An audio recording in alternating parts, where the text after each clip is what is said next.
dar uma dica.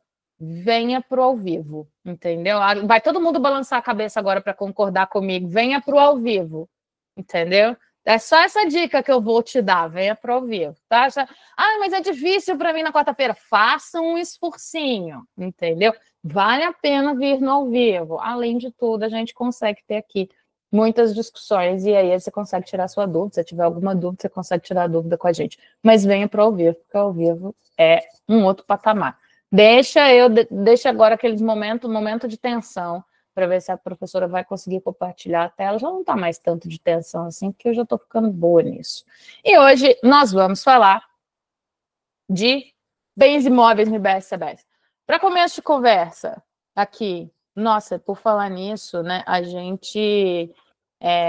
eu comprei um livro que saiu na pré-venda na esperança de chegar o meu exemplar antes do da Terezinha. Será que eu vou conseguir? Comprei um livro sobre a reforma que eu comprei na pré-venda. Mas eu ainda assim acho que o exemplar dela vai chegar antes do meu, né, Tereza? Tenho certeza. Que aí na hora que eu mostrar o livro, ela vai falar assim, já tem.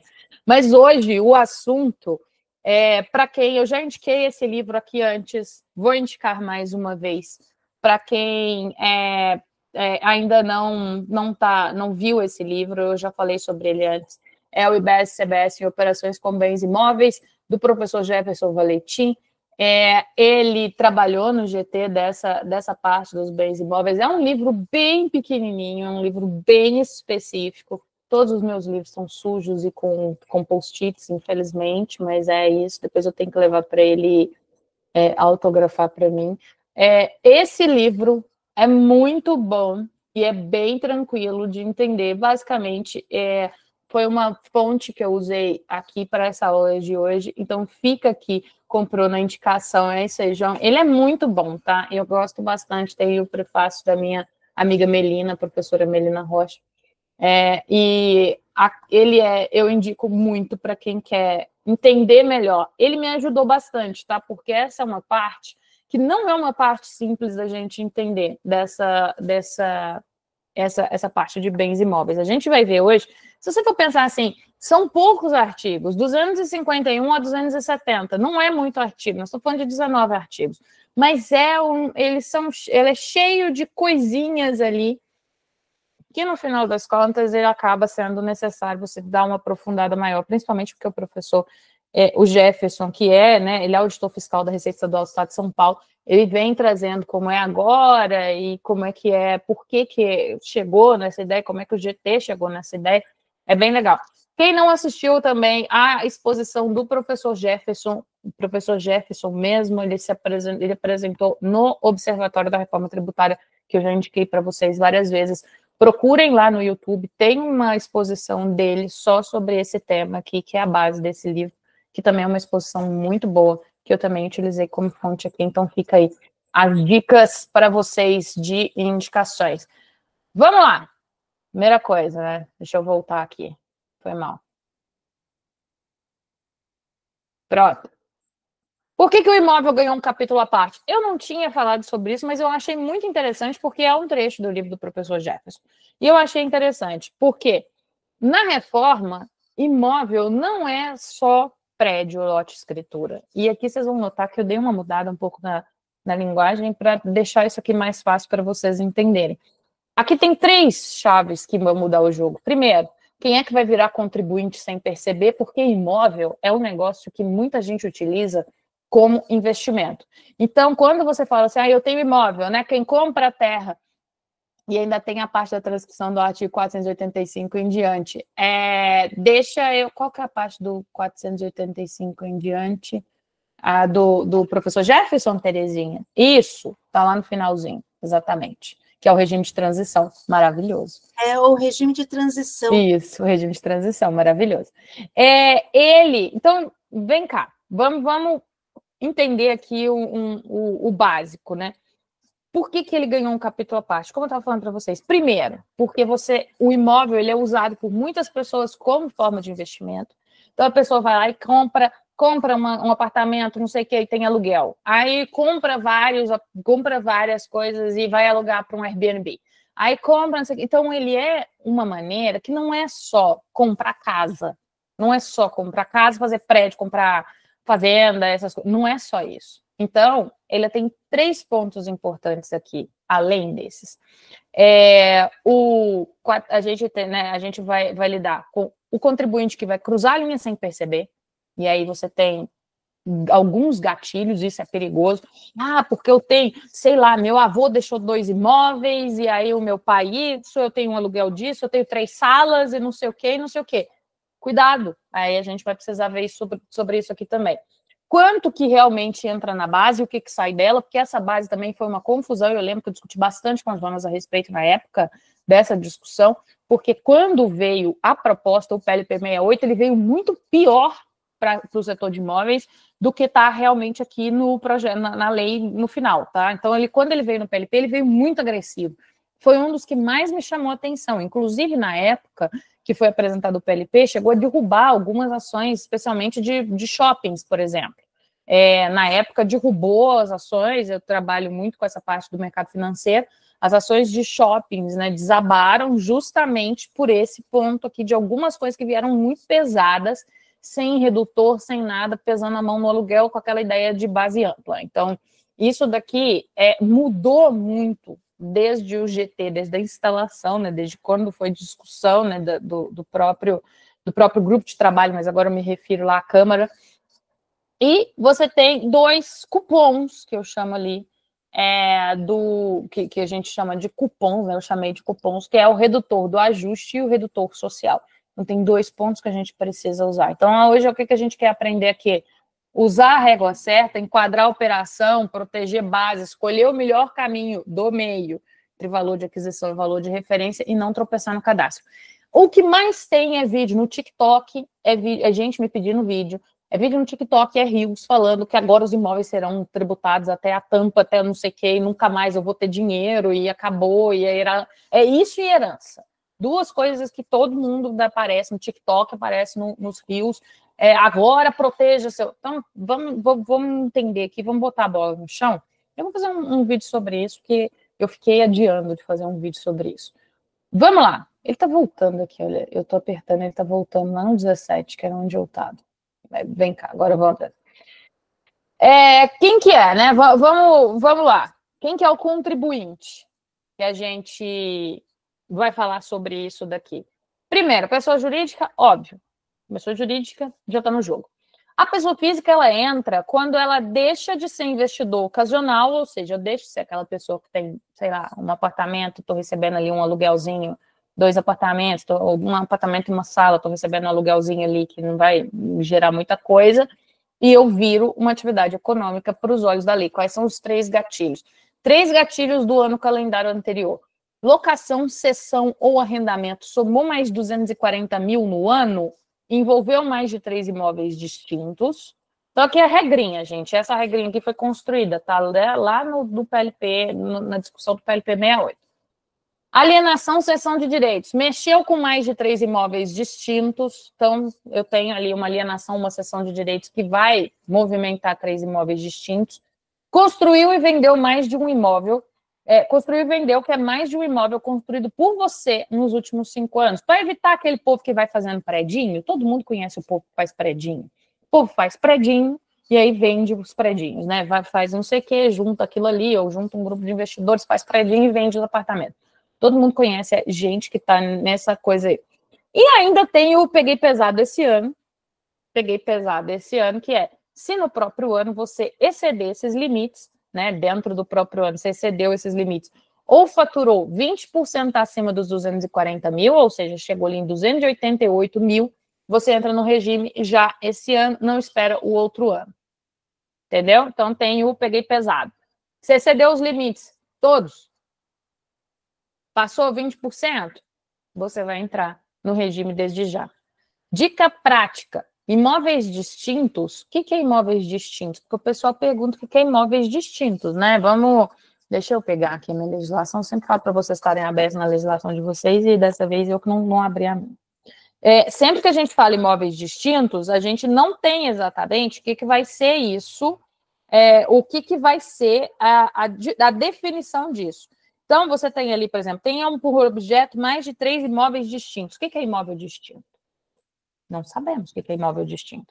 Isso vai vir em regulamento. Então, se você fraciona, unifica, imóvel distinto é um imóvel, uma incorporação, um predinho, e aí os apartamentinhos é diferente, não sabemos, já temos que ficar atentos a esse tipo de coisa. Eu acho que vai ser por registro, né? Aí já é um achismo meu, vai ser por registro, então se você tem um registro, 2 registros, né, um registro imobiliário mesmo, que eu estou falando, aí você tem, por exemplo, um apartamento, que você tem ali, você fracionou um loteamento ou qualquer coisa assim, vai contar um por um, não tenho nem esperança que não vai ser assim, tá? Mini case para vocês. A Ana tem 4 apartamentos alugados, eu tô com inveja, um pouco inveja da Ana, que ela tem 4 apartamentos alugados, R$6.000 mês cada, né? A Ana tem herança, né? E eu gosto disso, porque a herança que a minha família me deixou é aquela coisa, né? Problema mental, depressão, essas coisas que a gente vem com a herança. Mas a Ana, no caso, ficou com 4 imóveis. Ela tem uma receita anual ali de que 288 mil. Recebe 6 de cada um. Então, ela tem 4 apartamentos. Ela cruzou 240 mil e mais de 3 imóveis. Ela vai entrar no regime. O Bruno vendeu 4 apartamentos, que estavam no patrimônio há menos de 5 anos. 4 apartamentos que estavam ali. Mais de 3 imóveis, menos de 5 anos, entrou. A Carla construiu 2 casas em 4 anos, porque a Carla é daquelas, como eu disse para vocês, que todo mundo conhece, alguém que vai lá, constrói uma casa, vende a casa, constrói a casa, vende a casa, que não faz disso a vida, mas faz disso um investimento. A Carla construiu 2 casas em 4 anos, vendeu as 2 no ano passado. Mais de um imóvel construído por ela em 5 anos, entrou. Simples. Eu gosto de deixar as coisas simples. Simples para vocês? Simples. O que eles estão querendo fazer aqui? Deixar só quem é realmente tem ali uma propriedade incidental. Não faço isso como investimento. Não faço isso como para viver. Não faço isso de uma maneira que eu estou ali ganhando dinheiro com isso e fazendo dinheiro com isso. Não sou um investidor. Eu gosto de imóvel, mas eu não sou investidor. Isso é importante. Vamos lá, mas o que tributa, o que não tributa? A gente vai falar agora do 252, 253. Tributa, venda, alienação, inclusive incorporação, loteamento, que eu já mencionei para vocês. Direitos reais onerosos, o que? Cessão, constituição, translativo, tudo, exceto garantia, que aí também não temos uma operação econômica, né, no caso da garantia. Locação, cessão e arrendamento.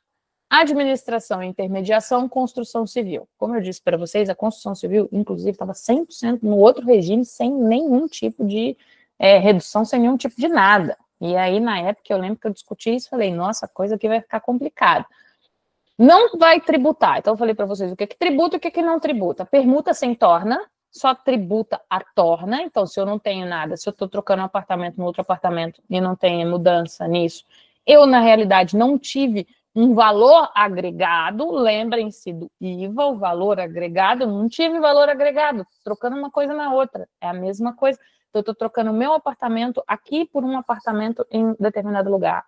Tudo bem, não tem problema nenhum. Estou trocando um apartamento aqui por uma casa no interior. Não tem problema. Você não tem torna, então não tem tributação. Se eu tiver torna, eu só tributo a torna, o valor agregado. Lembrem-se disso. Não tributa direito real de garantia, por exemplo, hipoteca, que é o que eu falei para vocês, porque garantia eu não tenho uma operação econômica. Lembrem-se que a gente tem uma pegada muito de operação econômica. Operações de gestora de fundo patrimonial, quando foi investimento do fundo, que é aquela coisa do fundo está comprando, está vendendo, e isso daqui, quando o governo revogou teve aquele veto, e aí ficou todo mundo louco, porque achou que caía em todas as operações de gestão de fundo. Então, gestoras de fundo patrimonial, quando o investimento do fundo, não vai ter exatamente isso. Isso aqui foi contra o governo, tá? O governo não queria isso aqui de jeito nenhum. Não queria isso aqui de jeito nenhum. Mas aí, no final das contas, o lobby foi mais forte. Equiparações úteis, que é servidão, cessão de uso, espaço, permissão de uso, direito de passagem, vão seguir a regra da locação. E o short stay, que é o aluguel residencial até 90 dias, cai na regra de hotelaria. Então, pessoal, aqui a gente vai se aproximar muito de uma tributação de hotelaria, né, de short stay, que no caso é Airbnb, tudo isso, a gente vai se aproximar muito de uma tributação que já acontece na União Europeia. Eles encontraram esse caminho por ali também dentro da União Europeia para poder fazer essa tributação.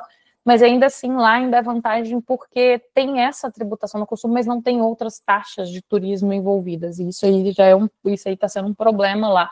Por isso que o Airbnb lá, né, todas essas locações por temporadas continuam competitivos, mesmo pagando imposto. E lá eles já pagam, já está equiparado aqui o que é esse short stay. O que a gente precisa ficar atento, como eu falei para vocês? Permuta sem torna entre contribuintes, além de não tributar o permutado, você mantém o redutor de ajuste do imóvel dado e pode usar no recebido. Então, você tem um redutor de ajuste no imóvel que você deu, a gente vai falar sobre o redutor de ajuste daqui a pouco. Você tem um redutor de ajuste no imóvel que você deu, você pode levar esse redutor de ajuste para o seu imóvel que você recebeu, porque imagina você perder o redutor de ajuste. E a gente vai falar sobre ele daqui a pouco. Em unidades a construir, vou aplicar proporcionalmente, né, a fração ideal, porque se aí eu recebi, por exemplo, aqui acontece muito a permuta, né, no caso, assim, a permuta sem torna, eu estou entregando um lote para construir um prédio, eu fico com um apartamento, 2 apartamentos, então aqui vai proporcionalmente a fração ideal. Operação do tipo venda quitada, mais confissão, mais promessa de dação, na mesma data, podem seguir a lógica de permuta, sem exagerar no criativo, receita e volume, pode te empurrar para atividade econômica. Aí eu deixei aqui, volta lá no artigo 251, tá, gente? Porque eu estou colocando, assim, numa linguagem bem fácil para vocês entenderem, como se a gente estivesse conversando, quando vocês vão ler, fica mais fácil vocês entenderem assim. Depois que o professor Schoer também usou o meme na apresentação dele, eu estou liberada para poder usar memes em várias apresentações. E não coloquei nenhum aqui, devia ter colocado. Quando é que nasce o imposto? E agora a gente já está no 254. Quando é que nasce o imposto? Primeiro, vamos falar de venda. Já estou até marcado aqui esse artigo. Vamos falar de venda. No ato da alienação. Promessa com princípio de pagamento já conta, condição suspensiva implementada também. Venda no ato da alienação. Direitos reais onerosos no momento do ato. Locação, cessão, arrendamento, administração e intermediação no pagamento. Pontual, mês a mês, ou seja, aconteceu que você, para evitar de você também ter um imposto a pagar sobre um negócio que você não recebeu, né? A pessoa ali, então, é no pagamento. Construção civil, no fornecimento. O que é a tradução disso aqui para gestão de caixa? Alienação antecipa, presta atenção nisso daqui, que isso daqui é tipo, eu gostei porque isso daqui está quase com a transcrição das minhas anotações. Se eu mostrar minhas anotações para vocês, o pessoal tem mapa mental, às vezes o pessoal tem mapa mental, eu tenho uma confusão mental, se vocês pegarem minha anotação, ela funciona assim, tipo não é um mapa mental, entendeu? É uma confusão mental. Então aqui é basicamente as anotações que eu faço, porque eu faço o seguinte, alienação antecipa, a locação vai acompanhar, e a construção segue a entrega. O que isso daqui lembra vocês do princípio que a gente discutiu lá nas primeiras aulas, lá nos primeiros encontros? Isso daqui leva para o princípio da neutralidade, ou seja, eu tenho que ir tributando à medida que vai acontecendo, à medida que os atos econômicos vão acontecendo. Então, se eu tenho uma alienação, ela antecipa, porque vai ser no ato da alienação, então já aconteceu o fato econômico. A alocação acompanha, porque a alocação são fatos econômicos contínuos, então ela vai acontecendo ao longo do tempo, é por essa razão que ele acompanha, e a construção vai seguir a entrega. Isso também foi uma das coisas que a gente teve bastante discussão na época do PLP 68, esse daqui também bateram muito forte nesse ponto. Então, esse aqui que vocês têm, sim, que ficar mais atentos. Quanto que entra na base? Estamos falando agora do 255. Base é o valor da operação. Entra juros e correções previstas contratualmente ou em lei. Entra tudo. Lembra quando eu falei para vocês de base ampla? Base ampla. Então, entra tudo. Ah, mas eu não tenho juros e coisas... Entra tudo, é o valor da operação. Base ampla. Em locação, o que não vai entrar? Tributos, emolumentos do imóvel e condomínio, porque só faltava eles também enfiarem IPTU e condomínio dentro da base de cálculo, também não vai existir, então isso sai da base, então, porque também não vai fazer sentido. Então, por que juros eles entram? Porque eles compõem o valor do imóvel. Então, se você está pagando, ele vai entrar nessa base do imóvel, depois vai considerar ali para ganho de capital e tudo mais. Segue uma lógica econômica, gente. Então, entra tudo ali, entra juros, correção. Quando você vai lançando o valor do imóvel, até no imposto de renda, ele não acompanha tudo aquilo que você paga. Então, aqui é a mesma coisa. Então, quando você entra, por exemplo, na locação, normalmente você coloca a locação coloca um valor total, e aí o pessoal paga o IPTU. Tem um pessoal que não acredita que paga o IPTU, mas até aí, né, novos fora, só tem doido para tudo. Tá, eu não pago o IPTU. Paga sim, porque ele vai ser, mesmo se não tiver separadinho ali o valor do IPTU, vai colocar o valor do IPTU dentro do valor da locação. Então, entra ali no valor da locação, você vai tirar o que é emolumento, o que for emolumento do imóvel, tributo, qualquer coisa, o IPTU, isso, o valor do condomínio, porque muitas vezes, às vezes, você paga cheio. Então, é 4 mil. Aí você tem 800 e 600 de condomínio. Esses valores saem fora, não entram na base da tributação, por óbvio. Intermediação. A base de cada corretor é a sua parte na comissão. Não entra o que o cliente pagou direto e não entra repasse entre corretor. Isso daqui também entrou no apagar das luzes, tá? Na época do PLP 68, que foi também uma atuação forte dessa categoria profissional, justamente por isso. Não vai entrar, e aquilo que você repassa entre corretores também não vai entrar. Vai entrar a parte de cada um dos corretores. Construção para não contribuinte. Eu estou construindo para... eu contratei uma empreiteira, e aí essa empreiteira está fazendo uma construção para mim, e vai construir uma casa para mim. No caso, eu sou não contribuinte, eu só vou fazer essa casa, e é uma casa minha, né, que eu sonhei, que eu planejei e tudo mais. O crédito, ele vai só até o limite do débito do serviço. Não existe você ter a pessoa que está construindo, pegar esse crédito dessa operação que é para mim e levar ela para um débito de uma outra coisa que não seja exatamente essa casa que ela está construindo para mim. Então, esse débito ele não vai sair fora se a gente tiver uma empreitada dessa. Então, eu contratei uma empreitada, uma construtora para fazer uma empreitada, uma casa que eu sempre sonhei, bonitinha, na beirada da lagoa, tudo mais, né, com piscina, churrasqueira, bonitinho. Os créditos daquela obra, eles vão debitar, eles vão sair, né, a construtora vai poder usar até o limite daquela obra que está ali comigo. Então, não tem transferir isso.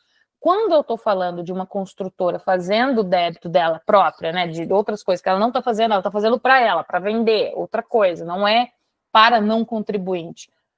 Outra coisa também que pode acontecer, às vezes o condomínio costuma contratar a obra. O condomínio vai reformar o prédio, ele vai contratar uma obra. O condomínio também não é um contribuinte.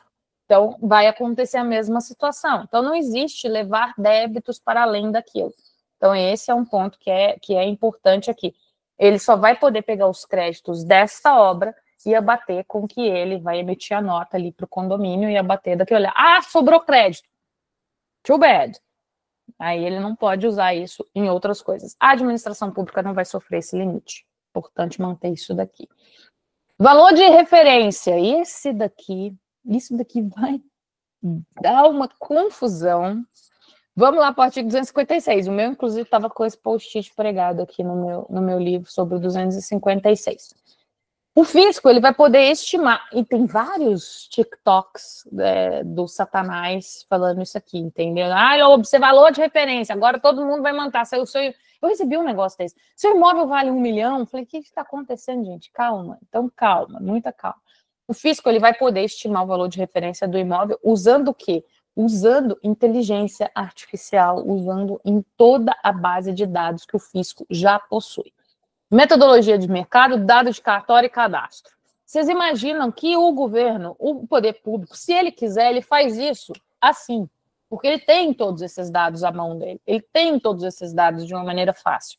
Então, às vezes, você fica num valor de referência, porque eu não sei vocês, mas o meu sonho era vender o meu carro para o que o Estado acha que ele vale na hora que eu pago o IPVA, mas eu não quero vender o meu apartamento para a prefeitura, pelo que ela fala que ele vale.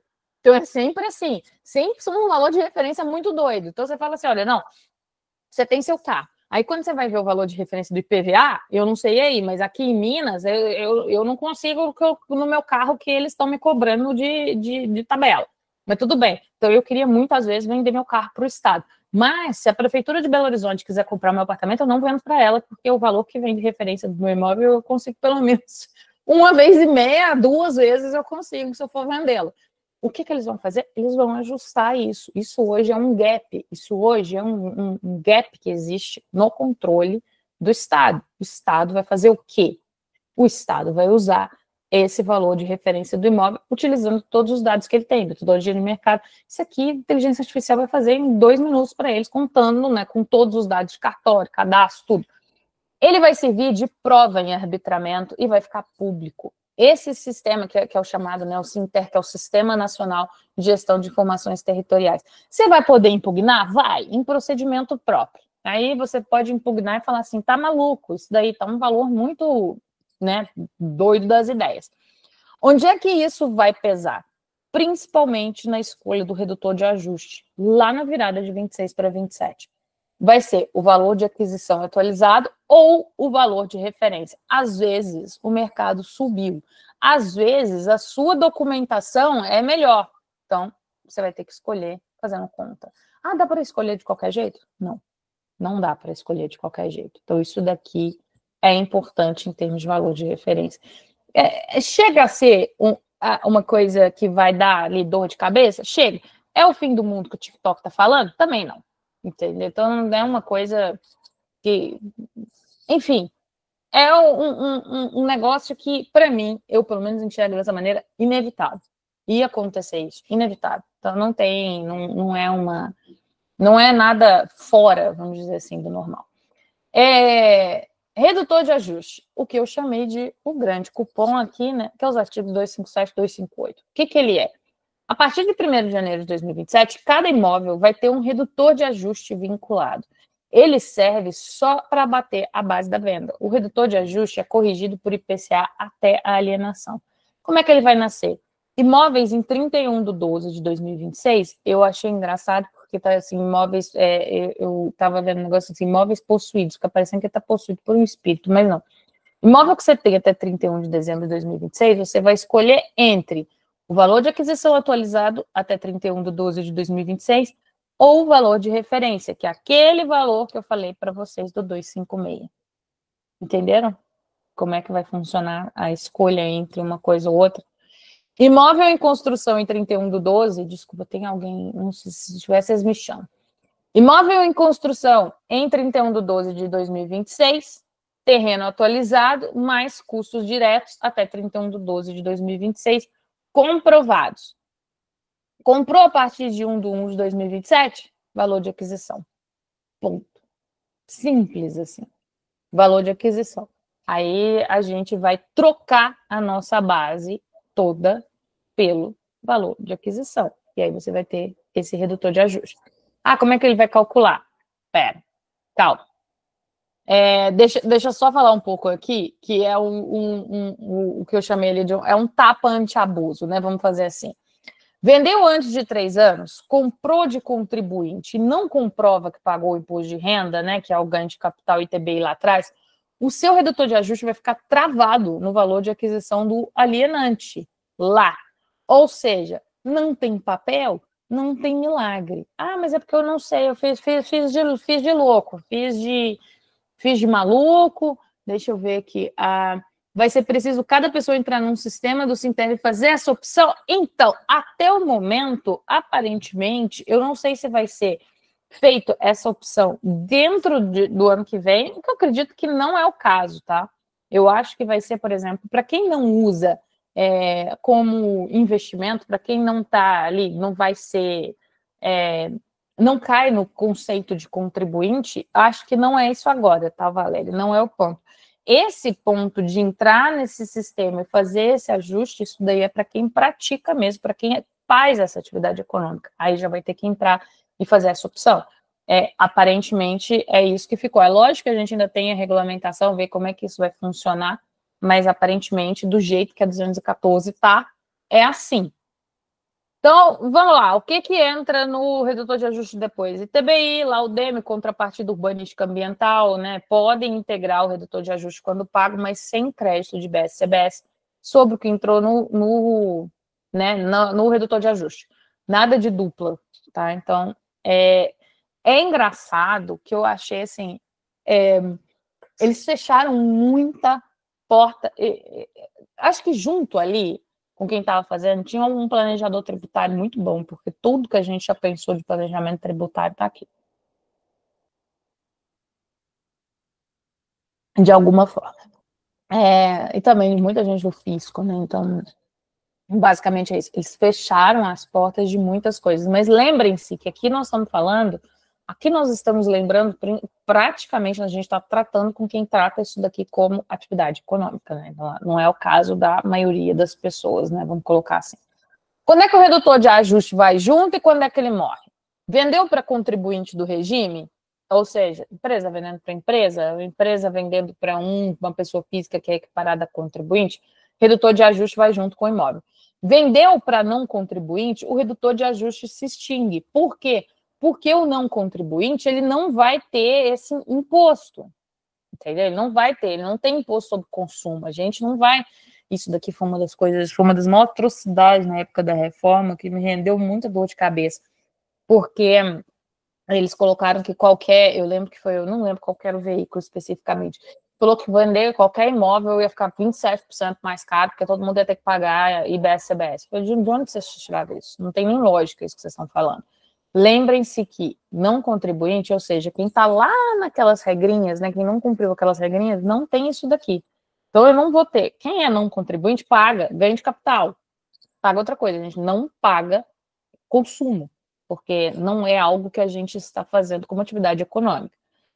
Mas, como eu estou falando, né, se é contribuinte, o redutor de ajuste vai junto. Fusão e unificação soma o redutor de ajuste. Juntei, né, eu unifiquei imóvel, sei lá, vários loteamentos, transformei um imóvel só e, enfim, vou somar o redutor de ajuste.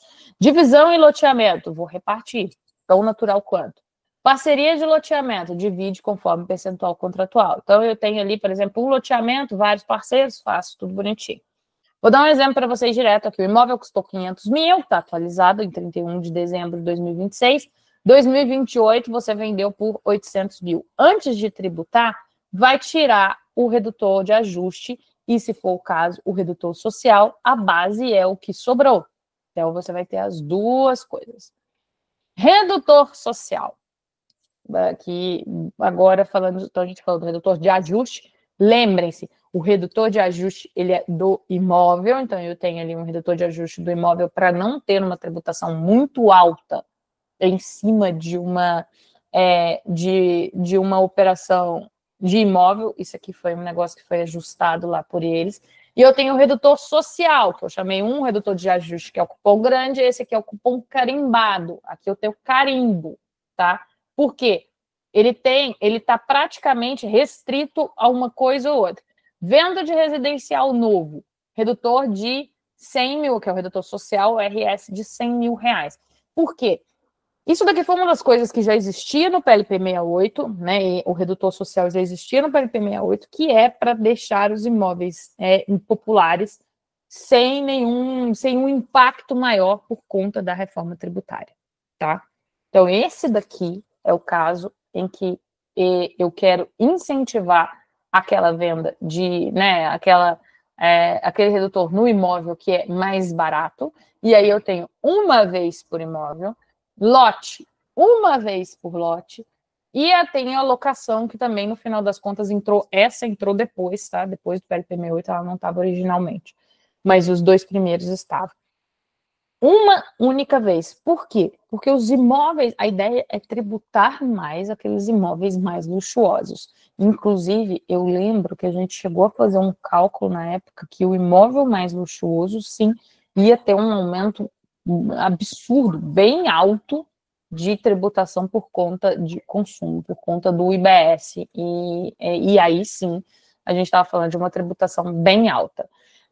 Porque você está falando de imóveis que custam 16 milhões, 12 milhões, 13 milhões, aí sim, porque pensa que é um redutor ali de 100 mil, nada, nada. Locação residencial vai ter um redutor social de R$600 por operação, mês a mês, limitado à base. O redutor social vai ser aplicado depois do redutor de ajuste, que vai ser corrigido pelo IPCA. Em parceria de loteamento, vai ratear proporcionalmente ao contrato. Então, esse aí é o que vem carimbado, que a gente chama de carimbado. Alíquotas reduzidas. Quando veio deixa eu perguntar. Esse redutor de ajuste vai acompanhar o imóvel? Vai acompanhar o imóvel. Até alguma data específica? Não. Ele vai indo, Terezinha, com o imóvel. Ele vai indo com o imóvel se eu for fazendo operações entre contribuintes, né? Porque o redutor de ajuste, ele morre se eu faço uma operação para um não contribuinte. Porque o não contribuinte, ele não vai ter, né? Ele não vai, teoricamente, ele não vai ter ali não vai vender de novo ali, vamos dizer assim, ele morreria nessa etapa. Mas se eu, por um acaso, adquirir status de contribuinte, eu busco esse redutor, tá? Eu busco esse redutor de ajuste. Mas aí, teoricamente, ele morre nessa fase. Alíquota reduzida. Isso daqui também, não, se eu não me engano, ele não estava de nada no PLP 68. E foi uma loucura. Porque não existia. Eu lembro que eu li várias vezes, e foi por isso que derrubou muito as ações na época, tanto de shopping, de incorporadora, de logística, né, aqueles galpões logísticos, derrubou todo mundo na época, e foi uma das poucas vezes que eu vi a Faria Lima, talvez, derrubar uma ação com razão, né, porque realmente era preocupante o que estava. Mas as operações desse capítulo, o que acontecem com elas? Redução de 50% nas alíquotas, né, do IBS e da CBS. Então, eu tenho uma redução, não está naquela redução que a gente viu dos 60%, tá? Eu tenho uma redução de 50% nessas alíquotas. Isso aqui foi uma guerra, tá? Guerra, aí chegou nos 50%. Locação, cessão e arrendamento com uma redução de 70%. Então, você imagine as alíquotas cheias, né, do IBS e CBS como X, a regra geral, eu vou pagar metade de X, locação vou pagar 30% de X. Tá? Tá compreendido? Isso daqui foi uma guerra. Isso aqui foi literalmente, quase que literalmente, eu vou falar para vocês, foi uma guerra absurda, principalmente de grupos de interesse. Aqui foi pesado, porque eles queriam uma redução, inclusive, até maior do que isso. Locação não tinha nada. Então, vocês imaginam o impacto. Vou tentar explicar para vocês, apesar do avançado da hora, vou tentar explicar para vocês, porque basicamente foi pegou muito no contrapé, principalmente, por exemplo, shoppings. Por quê? Porque shopping loca muito para loja que tá no simples, loja pequena. Então, às vezes a loja, ela não vai, né, dependendo ali, eles pensaram, nossa, não vai entrar no regime, não vai ter crédito, eu vou entrar numa locação cheia ali em cima dela, aquilo ali vai ser devastador para todas elas, porque eu não estou falando das lojas âncora de shopping, mas a maior parte que vocês veem, né, lojinhas de shopping menores, elas não são lojas grandes, são lojas que estão no simples. Então, isso daqui ia pegar pesado mesmo. E aí foi por isso que derrubou bastante as ações. Incorporação e parcelamento de solo, o imposto aparece a cada pagamento do cliente, entrada, parcela, chave. Os créditos vão compensar o débito do período, sobrando o crédito, como eu disse para vocês, nesse caso de incorporação. Antes de concluir a obra, eu posso pedir o ressarcimento direto na conta do patrimônio de afetação, ou seja, vai pedir o ressarcimento ali. Como eu disse para vocês, a reforma tem uma pegada muito grande de neutralidade, ou seja, não quer prejudicar ninguém.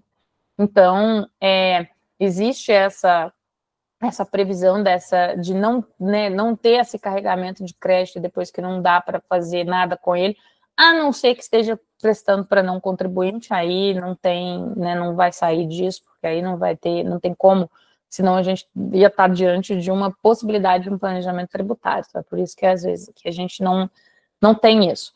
Depois de concluir, dá para ressarcir ou compensar com outras operações. Redutor de ajuste social são rateados por parcela, então proporcional ao preço total, a 100 mil. Mas aí eu vou colocar isso de acordo ali com as parcelas. Vendas iniciadas antes de 1/1 de 2027 também vão receber os redutores proporcionalmente ao valor total, inclui as parcelas antigas, tá? Então, vai ter essa transição, esse cálculo que vai acontecer principalmente para esse período. Depois de 2027, gente, tudo é aquisição. Aquisição com algum redutor. Aquisição com redutor. Não vai ter ninguém vai reinventar a roda, não.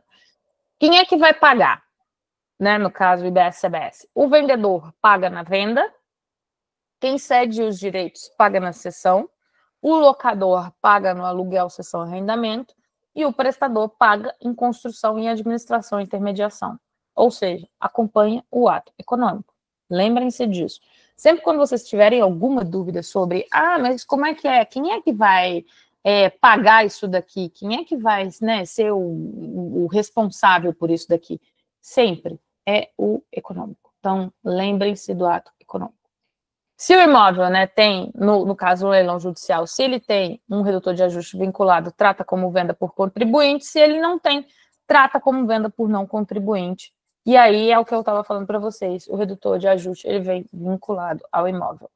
Condomínio pró-indiviso, no caso, pode optar por CNPJ único para recolher. A incidência é proporcional à parte de quem for contribuinte. No SCP, o sócio ostensivo que vai recolher.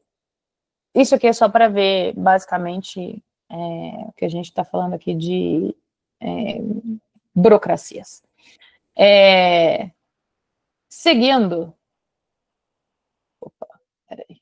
Quem está aqui falando que eu quero enviar uma tranqueira? Vamos seguir. Vamos lá para os cálculos, né? Os controles, né? Os sistemas, as apurações. Então, todos os imóveis e obras vão entrar nesse cadastro nacional dentro do Sinter. Todos. Os prazos para os sistemas, né, falarem, né, com esse cadastro, né, Cadastro Nacional CIB, que é o cadastro de imóveis, 12 meses para a União, entidades federais, cartórios, registro, 24 meses para administrações estaduais e demais municípios. Vai ter uma certidão negativa por imóvel, a obra vai ter uma identificação própria, apuração do IBS, CBS por empreendimento.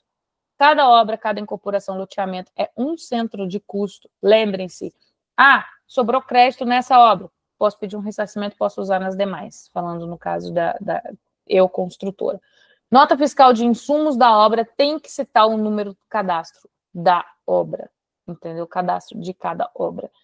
Estamos falando de um controle extremamente avançado em cima dos imóveis? Sim. Estamos falando de algo difícil? Como é que, a Valéria perguntando, como é que será o cruzamento das informações para pegar quem der de louco e não se colocar como contribuinte? Isso aqui vai ser extremamente difícil, porque quem der, eu vou comprar de alguém. Isso aqui, invariavelmente, eu vou comprar de alguém. Eles vão conseguir rastrear o imóvel. Então, eventualmente, é difícil, vai ser difícil. Talvez para os imóveis antigos, ainda vai ter um vácuo ali, Valéria, que eu acredito, durante um bom tempo. Mas para um imóvel novo, é impossível, porque eu vou ter um cadastro do imóvel novo. Ele vai estar no sistema. Aí a construtora me vendeu esse apartamento. Acabou. Essa construtora vai saber tudo desse imóvel, o governo vai saber tudo desse imóvel para sempre. Entendeu? É impossível. E à medida que você for fazendo as transferências, aí você é igual placa de automóvel. À medida que você for fazendo as transferências, você vai colocando aquilo para dentro do sistema. Vai ficando cada vez mais difícil, porque o sistema ele vai puxar o histórico daquele imóvel num cadastro único. Então ele vai saber, no final das contas. E aí você cruza com, por exemplo, o CPF.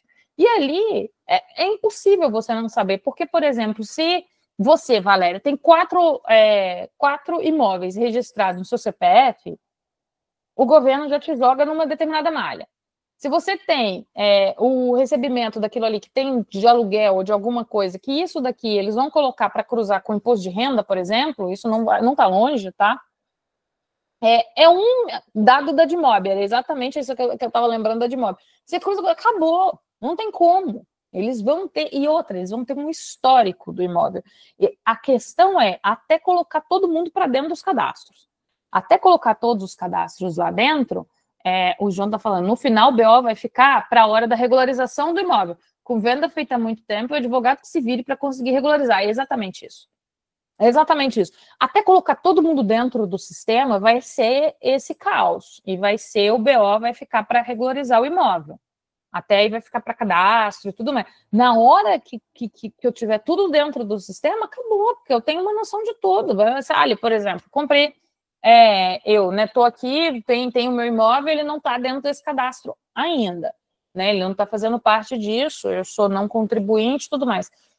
A partir do momento, eu vou ali em 2028 comprar um imóvel novo, tá? Um imóvel que foi construído na planta, comprei um imóvel novo, em 2030 eu entrei para dentro do imóvel, foi uma permuta com torna, eu vou fazer mais só, foi uma permuta sem torna, eu entrei para dentro do imóvel, mas agora ele já está me mapeando, porque eu precisei entregar o meu imóvel e pegar um novo.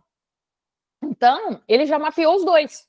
Então, vai ser só o tempo de todos os imóveis entrarem no fluxo. Vai ser só isso. Vai ser até regularizar. É exatamente o que o João disse. E aí, o que vai acontecer é que vai ter uma... Diga, Terezinha. Eu só não estou entendendo aqui, porque nós temos esses 3 cadastros: o CPF, CNPJ e o CIB.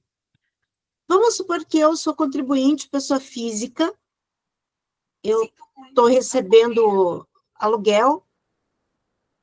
O aluguel também, o imóvel tem que ter o CIB, né? Isso. Aí eu vou recolher o tributo no CPF ou no CIB? Isso que eu não estou... Não, no caso, a apuração vai ser no sistema. Tá vendo? Aqui, ó, a gente vai, aqui, ó, o CIB vai fazer a apuração por imóvel. Por então, imóvel. Por imóvel. Mas vai ser recolhido no... Eu que sou contribuinte, né? Você vai ser equiparada a contribuinte, exatamente. Você vai ser equiparada a contribuinte. Daquele número CIB. Isso. E se eu tiver, se for uma incorporação, eu vou calcular separado por incorporação. Exatamente. Cada um vai ter um CIB. Isso. Eu sou contribuinte no momento proprietário desses imóveis. Aí eu vou fazer um recolhimento no CNPJ, CPF, conforme o caso. Exatamente, no sistema que eles forem disponibilizar. Ainda não está claro, Terezinha, eu também estou tão perdida quanto você. Porque ainda não está claro como é que sistematicamente eles vão fazer isso. Principalmente como é que eles vão fazer, que é o que a Valéria perguntou, com quem dá de louco. Porque eu ainda não sei como é que eles vão cercar isso de uma maneira que é o pessoal, por exemplo, que fica na surdina. Eu tenho, sei lá, 6 apartamentos, vou fazer de louca, vou ficar quieta. Eu imagino que aí venha um cruzamento com a Admob, porque em algum momento eles vão transformar o pagamento de aluguel em algo obrigatório também para a pessoa física. Em algum momento, em alguma questão, isso daí eu estou pensando para o futuro, tá? Em algum momento eles vão colocar esse pagamento de alguma maneira que as pessoas físicas, né, estariam obrigadas àquilo ali. Eu já pensei, inclusive, deles fazerem isso, era uma ideia que eu tinha, de fazer isso via algum tipo de benefício fiscal, por exemplo. Dá um benefício fiscal para a pessoa física entrega os aluguéis que ela paga. Eu já falei que para o governo essa conta fecha para caramba. Essa conta super fecha. Você dá ali... Lembra quando a gente tinha um desconto para pagar o INSS de empregada doméstica? Lembra que acho que foi até 2018, não me lembro, 2019, um negócio assim. E depois acabou esse benefício também, ninguém nunca mais reclamou dele, ele acabou assim, do mesmo jeito que ele veio, ele morreu. Eu sempre achei que o governo ia fazer alguma coisa em relação a isso, aos aluguéis, porque se ele faz isso, porque o pessoal, qualquer R$100 na restituição, a galera vai entregar, porque não muda nada para ele. Então, aqui a Valéria falando, aqui no interior de Minas tem muita gente que faz locação sem imobiliária, logo não tem Admob, só resta declaração de IRPS que for declarado, pois tem clientes que não declaram, pois não tem nenhum benefício. Exatamente, é aqui que eu estou falando, Valéria. Isso daqui eu já falei, assim, uma coisa de 10 anos atrás que eu tenho falado isso. Se o governo dá um benefíciozinho bem pequeno, e eu falo nível daquele de empregador doméstico, que acho que foi entre 2015, 14, 18, eu sei que foi pouquinho tempo. E era ali um nada, voltava um nada na restituição. Tipo assim, você pagava o INSS todo e aí você tinha, tipo, R$600. Eu lembro que era um negócio bem pequeno.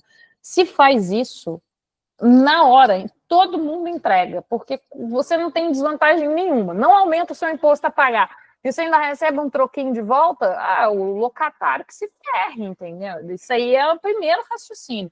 Sempre falei que essa conta aqui fecha, se alguém quiser fazer. Mas sim, ainda tem pontas soltas, né? Chegando no que a Terezinha perguntou, ainda tem pontas soltas, que eu não sei como é que vem no regulamento. Mas assim, eu acho que para eles fecharem essas pontas soltas tá fácil, não tá difícil. Dá para fechar essas pontas soltas e pegar fácil, fácil, fácil. Eu acho que vem depois, quando a gente tiver ali uma ideia de como é que essa apuração, essa questão vai funcionar melhor, inclusive para não contribuintes.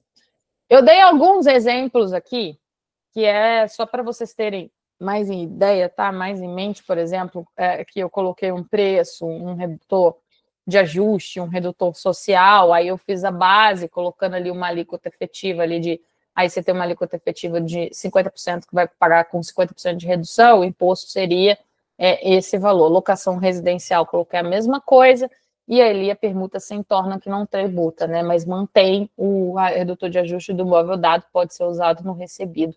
Isso daqui é importante. Vamos lá, errinhos que custam caro.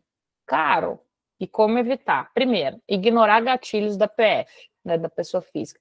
Sou só investidor. Aí eu sou só investidor e tal, aí eu ultrapasso 240 mil, 3 imóveis, ou eu vendo 4 unidades em menos de 5 anos.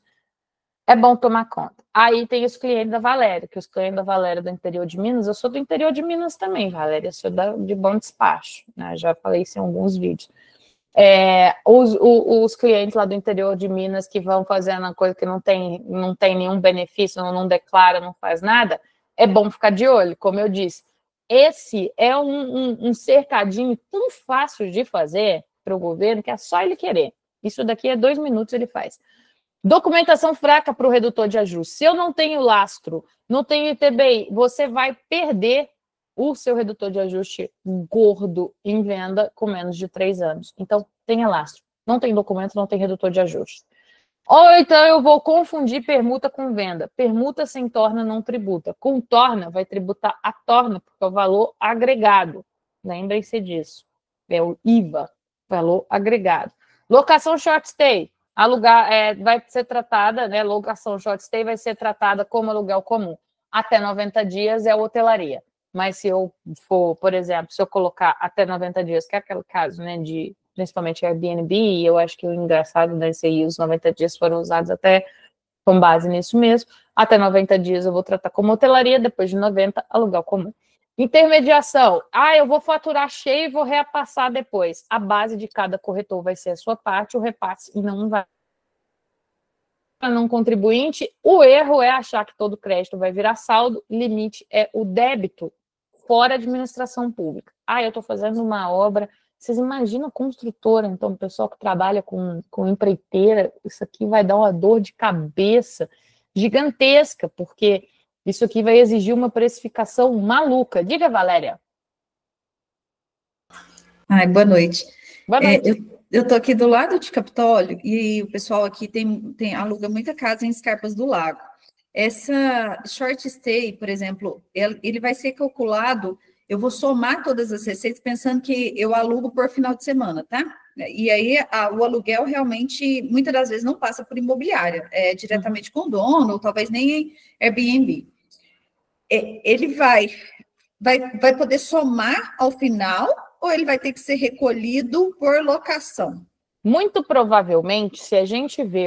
Isso não está claro ainda, tá? Na 214. Muito provavelmente, a gente vai ver o mesmo sistema que vigora na Europa, e aí vai ser por mês, né? Então, você vai ter um mês ali, vai tributar como se for locação, ou até dentro da própria... No caso da Europa, eles aplicam, pelo menos para a gente, consumidor, eles já demonstram o imposto no próprio pagamento. Você já faz ali, ele já separa o que são, né? Os impostos, já, pelo menos na discriminação, vem para o consumidor. A discriminação tem que ser, lembrando que a gente tem aquelas normas gerais que falam que a discriminação para o consumidor tem que ser individualizada. Mas aí eu imagino que o recolhimento não tem porquê, ele vai ser uma apuração mensal, não tem nem lógica fazer isso por cada vez que loca, não tem nem lógica isso. Mas para o consumidor, lembrem-se que é obrigatório ter a discriminação do valor dos impostos. Então, ele vai discriminar, mas eu acho que o pagamento, no momento da apuração, não vai fazer muito sentido isso, não. Escarpas maravilhoso, gente, visitem. Vamos lá. Que a gente já está terminando. Então, essa locação short stay vai ser tratada, né? Agora, se ficar mais de 90 dias, cai no aluguel comum, né? Se ficar mais de 3 meses, vai ficar no aluguel comum. Como eu disse, isso aqui vai ser, principalmente para não contribuinte, tá? Eu estava ressaltando para vocês, isso aqui vai pegar muito, principalmente na precificação. Empreiteira, e aí ofereçam esse trabalho, tá? Para empreiteiras, porque principalmente as pessoas que trabalham para empreitada, constrói casa ou faz alguma coisa diretamente para a pessoa. Eu, por exemplo, sou uma das que adora esse pessoal que faz tudo pronto. Eu, por exemplo, quando fui reformar meu escritório, contratei, porque eu não quero nem ouvir falar de parte elétrica, disso, não sei o que, me entrega pronto. Então, quando eles forem precificar esse tipo de trabalho, né, esse tipo de obra para não contribuinte, é bom ter esse cuidado. Por exemplo, imagina que eu estou aqui fazendo uma obra no meu condomínio, por exemplo, né? Enfim, não posso levar a mais daquilo ali. Oportunidade de consultoria. Vamos lá. Escolha do redutor de ajuste em 31/12/2026. Lembrando que isso daqui é para quem, né, quem está exercendo, né, quem está exercendo atividade econômica. É muito bom fazer uma simulação do valor de aquisição atualizado versus o valor de referência que vai aparecer. Mapeamento de contrapartida que entra no redutor de ajuste e estratégia de não pedir crédito onde não pode. Rotas de permuta para rearrumar o estoque sem tributar o principal e conservar o redutor de ajuste. Lembrando que permuta acompanha. Então, permuta sem torna eu acompanho. O redutor de ajuste, o redutor de ajuste que eu tinha do meu imóvel antigo vai para o novo, entendeu? Independente. Então, dá para fazer rota de permuta aí. Locação residencial bem contratada, capturar ali os R$600 de alíquota efetiva com 0,3, né? Que vai pagar só 30% da alíquota cheia. Então, precisa pensar agora como é que vai ficar essas locações, como é que essas locações residenciais vão fazer sentido, vão ter uma tributação, né, para tentar uma tributação de uma maneira que faça sentido aí. Patrimônio de afetação, operando ressarcimento em obra, aliviando caixa num setor de margem apertada, então, principalmente, ter essa noção do ressarcimento vai fazer muita diferença. Impugnação do valor de referência com dossiê robusto, comparáveis, padrão construtivo, data, tipologia, para entregar um valor de referência. O valor de referência não concordei, então entrega um valor de referência aqui que faz muito mais sentido. Se eu, por exemplo, fosse pegar um valor de referência, por exemplo, que eu tenho na Prefeitura de Belo Horizonte, que é o valor de referência completamente desatualizado do meu imóvel, eu tenho que apresentar algumas coisas que demonstrem que aquele que esse não é o valor do meu imóvel, e eu acho que isso vai dar uma dor de cabeça gigantesca durante muito tempo, né? Eu estou dando exemplo do meu imóvel, alguma coisa assim, mas falando, né, sempre lembre-se que a gente não está falando da pessoa física não contribuinte, a gente está falando de quem realmente trabalha com isso como uma atividade econômica, quem está fora, né, quem está naquelas regrinhas lá, mais 3 imóveis, enfim. E um CIB bem feito que vai reduzir a dor de cabeça em certidão por imóvel e vai evitar travas na cadeia documental, porque o João falou muito bem aqui. O BO vai ficar na hora de regularização do imóvel. Então, fazer uma regularização do imóvel bem feita, bem documentada, vai evitar muita dor de cabeça no futuro. Então, mantenham isso aqui em mente para vocês. Dá para a gente falar, aqui tem um quadro resumo de coisas que a gente citou aqui na aula, para vocês consultarem. Mas eu falo para vocês o seguinte, que é importante a gente prestar atenção aqui de tudo. Ainda, especialmente, agora a gente vai começar a entrar, eu vou começar a entrar nesses regimes bem específicos agora, para a gente já ter essa noção dos regimes específicos, porque eu acho que é importante, principalmente porque eu acredito que vem muita coisa de regulamentação agora, ao longo, né, de finalzinho aqui de 2025, 2026, a gente vai ver muita regulamentação. E muita coisa está pendente da regulamentação. Tem muita coisa, por exemplo, imóveis distintos. O que é imóveis distintos? Como é que vai ser feita a apuração? Isso também vem depois. Então, entrar nisso, já sabendo, né, tendo essa noção, vocês tendo essa noção já, como é que funciona, o que vai ser a tributação, como é que vai ser a tributação, já ajuda muito na hora de interpretar essa regulamentação que vai vir. Outro ponto que eu quero colocar para vocês principalmente imóvel, né? Como é que ficou essa área específica? Que é o que eu falei para vocês. Não é uma coisa. Será que vai sair regulamentação ainda esse ano? Terezinha, então, eu esperava uma regulamentação, pelo menos um começo de regulamentação esse ano. Mas eu acho que talvez a gente vai ver isso da pior forma possível para nós, que vai ser em lote o ano que vem. É a pior maneira possível, porque aí vai vir igual um tsunami e a gente não vai ter tempo de ver as coisas, assim, de tentar entender as coisas. Eu acho que eu esperava bem mais regulamentações ao longo desse ano. Eu acho que a crise do PIX foi problemática lá no início do ano, porque era uma norma de regulamentação simples e burocrática e foi capturada para aquela confusão que virou. Então, eu acho que o governo ficou muito receoso de apresentar isso, e, por exemplo, imóveis. Imóveis foi um capítulo extremamente sensível na discussão do PLP 68. Toda hora tinha notícia errada, toda hora tinha gente falando bobagem sobre tributação de imóveis, gente falando que você vai vender o seu apartamento, vai ter 27% de imposto. Não existe isso, a gente viu isso daqui. Se você estiver ali na SEG, se você estiver vendendo eventualmente, você não tem tributação do consumo, porque você não é um contribuinte. Então, tudo isso é importante a gente entender que tem um ruído de comunicação. Então, eu acho que a gente vai ficar com o pior dos mundos, com o ano que vem tudo acontecendo e um monte de coisa acontecendo, um monte de lote, IN com 1000 artigos e um monte de decreto e aquela coisa que é o pior dos mundos, que é o que eu não queria que acontecesse, porque vale lembrar que até hoje nem o PLP 108 saiu, né? Então, a gente tem o PLP 108 ainda na fila e ele talvez fosse mais urgente ainda do que qualquer regulamentação.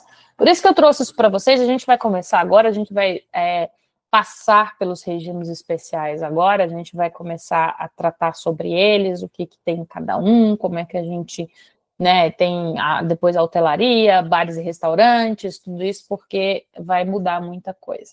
Mas, enfim, se tiverem alguma dúvida, usem o nosso chat, utilizem com o pessoal da escola, utilizem ali o canal de dúvidas, se tiverem qualquer dúvida, falem para o pessoal da escola, a gente tenta ajudar vocês da melhor forma possível. E é isso. Desculpa aí o avançado da hora, que eu me empolgo na conversa. Muitíssimo obrigada a todos por estarem presentes até esse horário. Muitíssimo obrigada a todos. Um beijo e eu espero vocês na semana que vem. Uma ótima noite para vocês. Beijo. Até quarta-feira.